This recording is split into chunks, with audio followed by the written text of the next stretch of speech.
Hi friends, thank you for joining me today. My name is Andrea and today is the second episode of my Itaki Pro series. In my first episode, I showed you how to make beef pho in the Itaki Pro.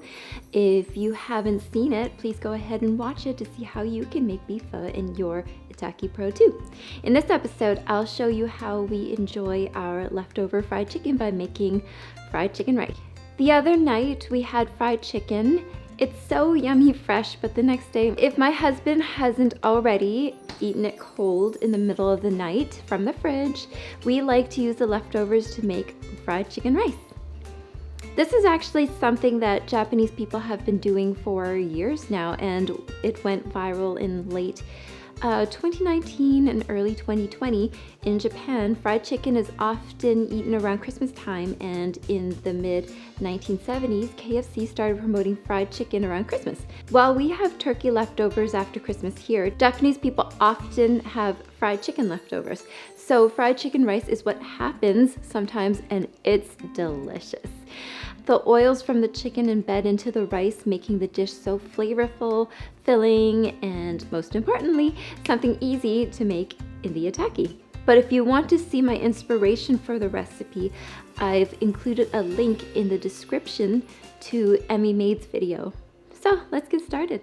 Meals in the Itaki Pro take just a little prep work since the idea is to cook away from home, and this meal requires so little prep. First, you'll need a single serving of rice.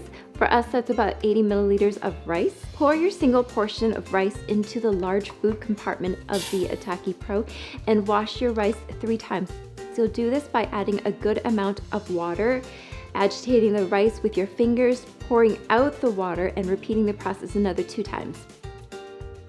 Take 1.5 times the amount of liquid as the amount of rice you're using. So for us, 80 milliliters of rice will equal 120 milliliters of chicken stock. You could still use water, but it just won't be as flavorful as using chicken stock.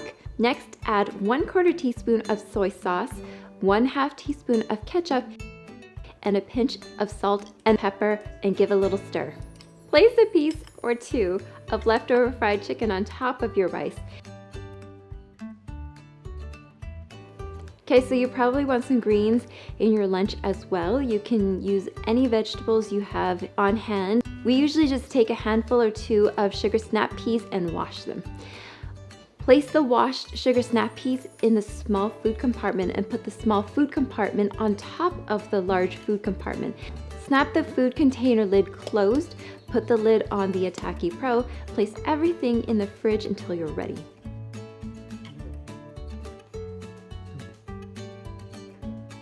About 45 minutes before lunch, take the Itaki Pro out of the fridge.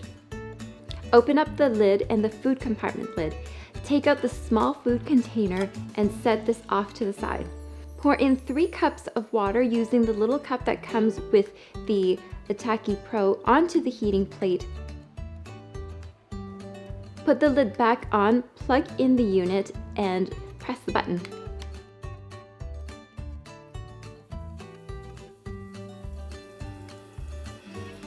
About 40 minutes in, carefully open the lid and place the snap peas on top of the large food compartment and close the lid of the Itaki Pro again.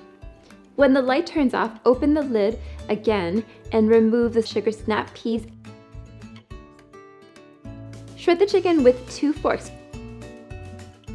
You can do this either in the food compartment or in another bowl. If you shred the chicken inside the food compartment, just be careful. It's really hot. Once your chicken is shredded, stir your chicken into your rice and enjoy with the side of steamed sugar snap peas.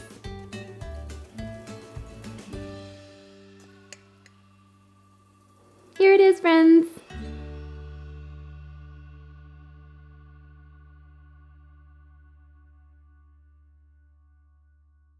Thank you again for joining me today. If you liked my video, please click the like button and don't forget to subscribe for more fun ideas to make in your Itaki Pro. Until next time, friends. Mwah!